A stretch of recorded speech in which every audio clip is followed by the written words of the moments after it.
the list of all-time finger wags. There's Joe Namath, there's Dikembe Mutombo. Everybody else kind of looks like Mother Goose when they do it. Garrett Cole's extended finger wag last night. And the NBA draft T-minus 27 hours. Victor Wembanyama at Yankee Stadium last night. You see the ball in his hands? Look at that. Let's go around the horn. Could have been a little bit better.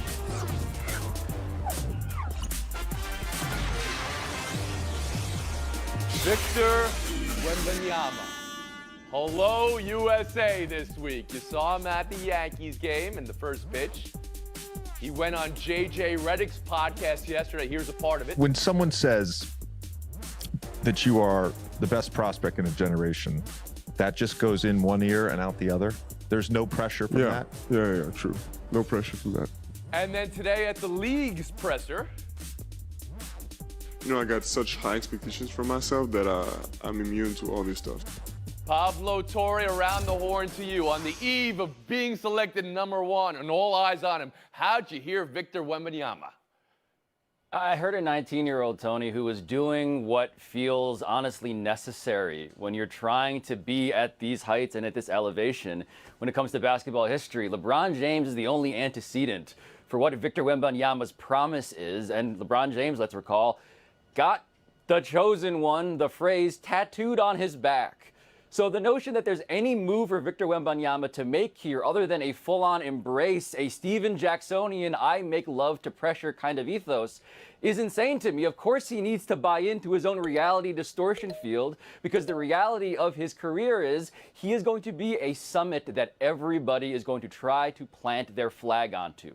Everyone is going to try and dunk on him, cross him over. And if you're going to be anything but a projection of invulnerability, you're treading now ground that no one else has tried before, because the only one who's done it before is LeBron. Vita Cobbs, how do you hear Victor Wembanyama? I mean, he sounds like a guy who's known he's going to be in this exact position for years. And I think that's a good thing for the NBA, for the San Antonio Spurs, because part of the reason why I have so much confidence, not just I, everybody, in Victor Wembanyama, is the level of maturity and preparation he's shown, not just in this media tour where he seems very savvy and polished, but also on the court. This is a 19-year-old who is not a normal 19-year-old, not just because he's over 7 foot tall and can shoot threes, but because he's been playing with grown men. He's been dominating grown men in France, leading the league in points, rebounds, blocks. And as a result, he comes into this with a high floor, which is what people probably wish they had when they were playing against him. All right, Harry Lyles Jr. How did you hear Wembanyama? He's confident, and I think that if you are the Spurs, that is the one thing that you want to hear from this young man. I mean, to Mina's point, he has had to answer these questions of being the guy for over a year now, and we've all known that and expected it of him. But to me, for somebody with a ceiling as high as his, to hear that confidence, I think is a major thing, especially as he goes into a Spurs organization that they're still going to need to put some veterans around him, right? We also don't know how much longer Greg Popovich is going to be around. But when we talk about Victor Wembanyama, we are talking about the unique player. We throw that word around a whole lot with different guys, and then all of a sudden we've got 2 or 3 comps for him. This is one of one, right? And so because of that, yes, he's got that confidence, but also I think that's why you're going to see that immediate success. I think how far that goes depends on what the Spurs do. Well, no, let me put it right here on the line for you now, Harry Lyles. Don't try to skirt this. He says he doesn't feel pressure. Allow you to lop some pressure on him. How quickly do you expect him and the Spurs to be successful? Depends on what success is. Do I think he could be an all-star year one? I do, yes. Justin Tinsley, how about you? Yeah, like, it all depends on what type of success we're talking about. If we're talking about self, this guy's being pegged as Kevin Durant on offense and Kevin Garnett on defense. That alone makes you a top 12 player of all time. And he's going to have to bring it every night. With the league that has Joker, Anthony Davis, Giannis, and Embiid, there is a target on his back, but he's honestly going to the perfect franchise for it. You know, Pop is going to allow him to grow with this evolution. They're going to build that skill set. And the wild thing about this, Pop has another international superstar on his hands. The same international superstar who was born when he just won his second ring. So I think individually we'll see the Wemby that we think we're going to see from day one. Now, the question is, what will San Antonio do in free agency to build a team around him? Will they get some mid-level stars around him that want to come play with him? So is he a sure thing? Maybe, maybe not. But at the very least, I think this dude will be an annual all-star. Oh, but you're holding back a little bit. Is he a sure thing? No. Maybe, maybe not. Sounds like you're holding back, Justin. I mean, I think I'm going to win every time I come on this show, but I don't. But, you know, I still come back for it, so. All right, Pablo Torre, how quick are we talking? How quick could this generational, transcendental talent turn things around? Yeah, I think the reality is if LeBron James is the precedent, if maybe Luka Doncic is the precedent, keep in mind they didn't make the playoffs as rookies. So I think the question of can Victor Wembanyama be an all-star, he better be. He better be an all-star for the guy who's hailed as the greatest draft prospect literally of all time. But can he bring his team to the postseason? Keep in mind that LeBron didn't even do that with the Cavaliers. You're trying so to, I know what you're trying to, you're throwing pressure on him, Pablo Torre. You're throwing pressure. He just told you he's not going to feel it. Did you see J.J. Redick? The pressure's been tattooed onto his body. Redick was kind of glowing. If he didn't get it tattooed, we did it for him. At the interview, he called him enlightened. Heard him use totem as a word in a sentence when he was doing the interview, and said not just basketball, but just as his place in the universe. That's what he sees his path here. So there's something with him that is operating on a different level than some of the players who have come through this league recently. The first pitch. Bad or not bad? Considering the ball is a marble in his hand, Mina Kimes. I mean, I feel like he gets the benefit of the doubt because of the ratio of the ball to his hand. It would be like us throwing a ping pong ball that far. Not easy. Not easy. Harry Lyles Jr. Oh. Yeah, the size discrepancy between the ball and his hand, it's not fair to be like, hey, can you throw this like everybody else when he's not like everybody else? All right, zooming out then, number 2 and number 3. Adrian Wojnarowski reporting the Hornets at 2, focusing on Brandon Miller. That would be Alabama's Miller over the G League's Scoot Henderson. Then at 3 is Portland. Maybe it's Henderson, maybe it's a trade. Harry, play out the draft at 2 and 3 for me. What should happen here? So I think Miller at 2 makes the most sense just because they've already got a guard in LaMelo Ball. He fits in nicely immediately with that roster. And then to me, this gets interesting at pick 3 because if you're Portland picking Scoot Henderson, you've got a point guard in Dame Lillard who has seemed to have made it clear that he still wants to be there. However, are you still going to do this awkward thing where like you're kind of not really building around him, but you know you should? So are you going to take Scoot and then just see what happens? Or are you going to trade either that pick, or are you going to take Scoot and then just move forward and trade Dame and get what you can out of him while you still have value there? I don't know what that answer is, but it needs to be one or the other because it can't be both. Justin Tinsley at 2 and at 3, what should happen? You know, for a Hornets team that shot 33% from 2 last year, the second worst in the league, Brandon Miller obviously makes the most sense to pair alongside LaMelo Ball. He's that tall, shot-making forward wing player that teams fall in love with every year in the draft. So unless they get a Godfather offer they can't refuse, like a Zion Williamson, I think you have to take him at number 2. So the real story in the draft honestly starts at 3 for me, with Portland in the 3rd pick and Scoot Henderson. What are they going to do? And no franchise in NBA history has been scrutinized more for their picks or lack thereof than the Portland Trailblazers. So they're honestly used to this feeling in this moment. But I honestly cannot see a world where Scoot Henderson and Dame Lillard share the same backcourt. So if they draft him, that's going to speak volumes about Dame's future in Portland. Okay, I see where you're going with that. Could it be possible they trade that pick after drafting Scoot Henderson or even in advance? That's the Zion equation here. Pablo Torre, I'll bring you in here on how you see the rest of this draft going after Wembanyama.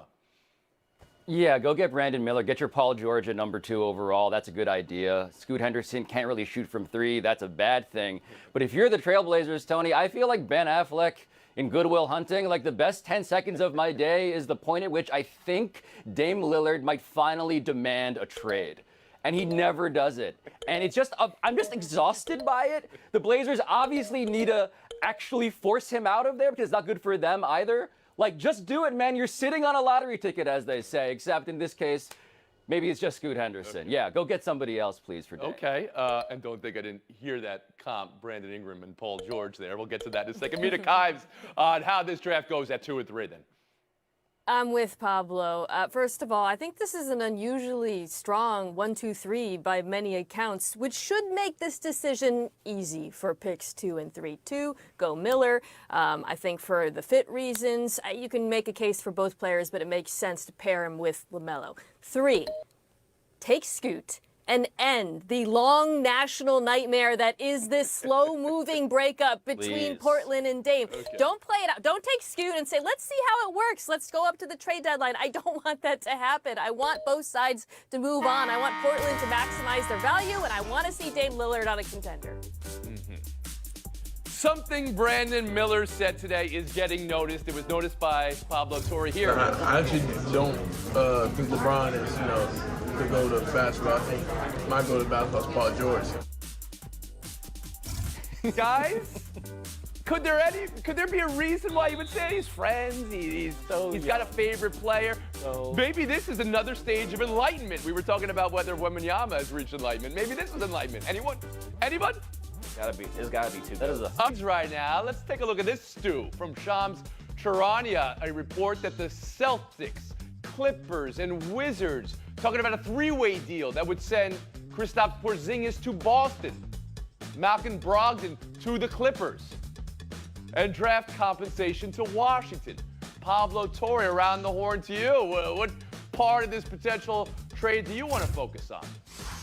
Oh, I buy the Porzingis aspect here, Tony. He was a big domino in this offseason. He's a very useful player in an era on a week in which we are fetishizing 7-footers who can shoot threes. That guy can do that. Now, he cannot play defense. The Celtics are a great fit because they have plenty of defense to go around. But this is officially the Wizards doing a year late what they should have done last season and tearing everything down. Everything useful. So you still is believe up in for sale Porzingis, and officially. you believe he fits very well in Boston. Mina Kimes, how about you? Specifically there. This feels like I want to say a win-win-win because that so rarely happens, but it makes sense for all 3 parties involved. The Wizards have no interest in competing. As Pablo said, Boston needed front court help. And in LA, they needed the opposite. They needed a guard. I do wonder where it leaves Chris Paul, however, because Brogdon going to the Clippers might mean there's not space for him for a homecoming. Aaron Lyles Jr.?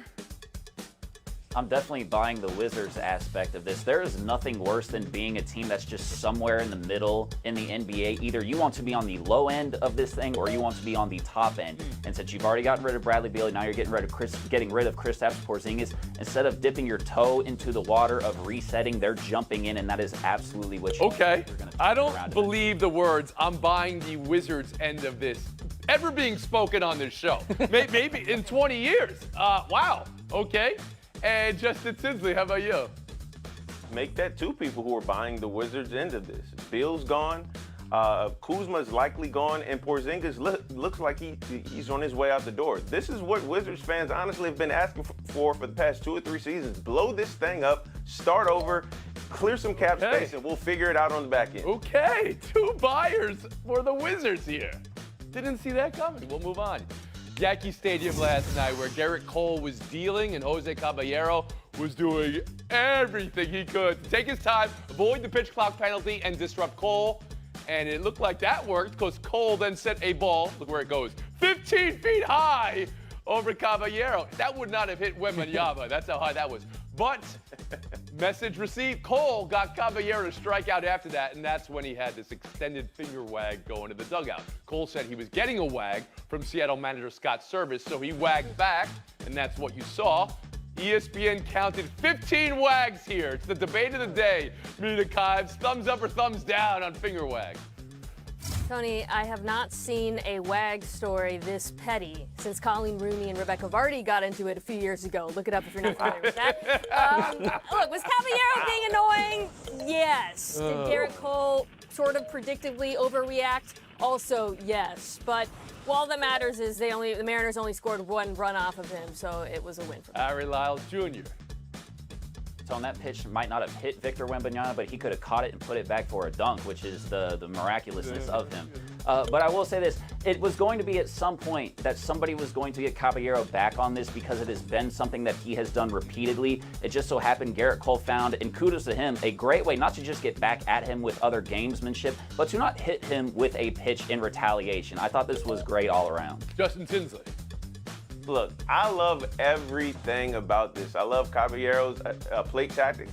I love Cole throwing it, basically hitting the top of the Empire State Building. Okay. And I love the camaraderie. I love the gamesmanship between both sides there, even if they were talking junk to each other. Yeah. This is basically saying, go sit down.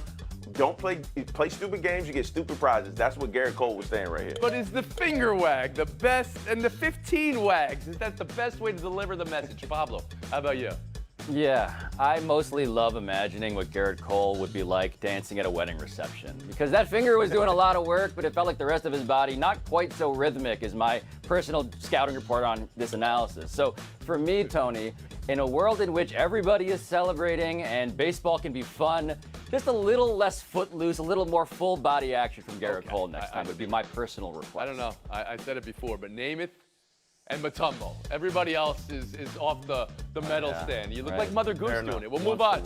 How the White Sox beat Texas last night. This was a great game, and it was a tie game in the 8th inning, and the play at the plate, and Elvis Andrus is clearly out. However, Chicago challenged. Video review. Umpires overturned it, saying Texas catcher Jonah Heim illegally blocked the plate. Here's another look at it. Texas manager Bruce Bochy, you got to imagine he's seen a lot in his 6 decades of baseball. He called it as bad a call as he's ever seen, said he was dumbfounded. He was tossed, of course. And the rule for illegally blocking the plate came in years ago. It's about access to the plate. The catcher not permitted to block the runner's path unless he's in possession of the ball. Though blocking the path of the runner in a legitimate attempt to receive a throw is not considered a violation. So, Harry, did the umps get this right? Did Heim illegally block the plate?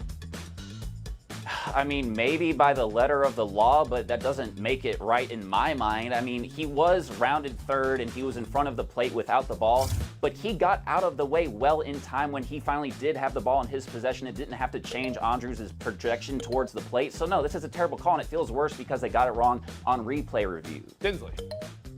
Heim didn't block the plate, he protected the plate, and it's a shame that the umps had to ruin such an entertaining game. And here's everything you need to know about this, Tony. Even the White Sox announcers disagreed with the call. Pablo Torre, how about you?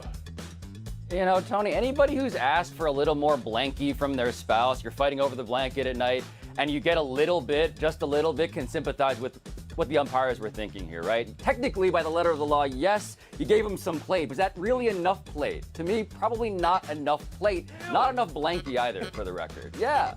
Mina Kimes, how about you?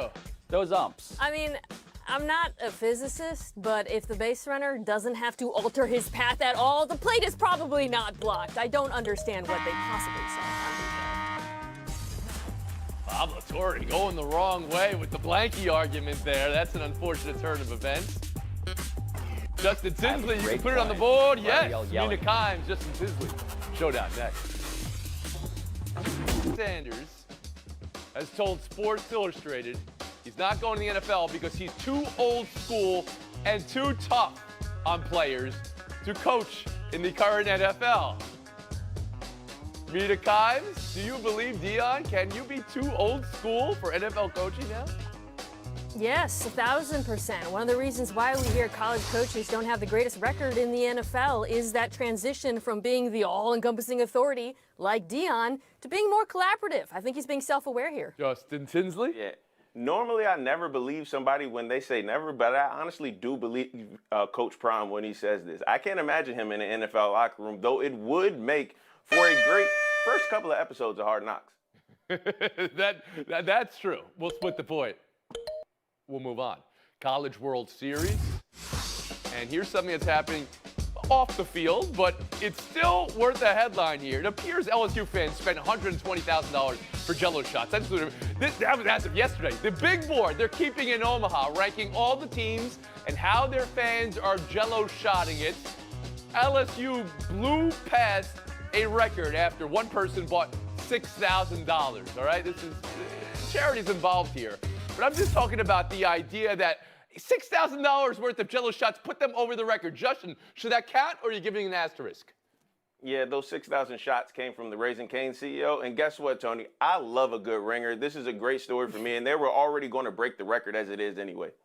So no asterisk. Yeah, I'm at a moment when the news cycle is dominated by rather dubious expenditures by the wealthy. I am okay with the Raisins Cane's guy spending money on what is ultimately going to a good cause. So you agree. Mina, if you were to win FaceTime, what would your showdown be? U.S. Women's National Team roster. Justin Tinsley? Shohei Ohtani and the Los Angeles Angels, my favorite. Oh, it topic is your here. favorite. We even just did that yesterday. We did it on the other show. We'll give the point to Mina Kai. FaceTime. First win.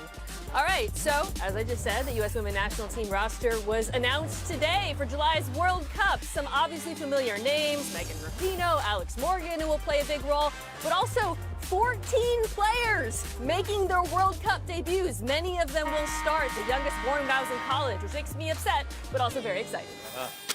July 20th.